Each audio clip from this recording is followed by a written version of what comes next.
बनवारी कम्मा। लागत है हमारे बुढ़ऊ आई गए। देखो का समाचार सुने को मिलता है। हाँ बनवारी के बाबू आई गए हो।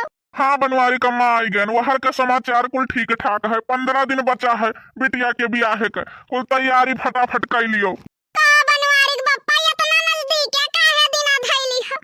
कवन मियर के कुल तैयारी करबे हम इतना जल्दी। अरे भला भाई कवन तैयारी करे ख चाउर पिसान गेहूं ये कुल फिट करे ख और तो कुल बहिरवासो सामान रही। चलो ठीक है हम जाए थे तनी भर चौराहे पहिया कुल चीज के संहर फटाफट तीनों दुल्हनियन का बलाई के कर लियो। पतैया ए बड़की पतैया लड़की देखनैया सुनत है रे। अरे दुल्हन हमें तो बड़ा घबराहट हुआ है कहीं से कहूं हार्ट अटैक न आई जाए।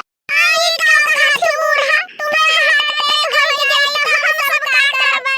तहार बुढ़ऊ 15 दिन के टाइम है ब्याह के दिन धयाए। जाओ गांव में हिया सबका जनाई दियो चाउर और पछुआ लिया जाए। हां बड़कई दीदी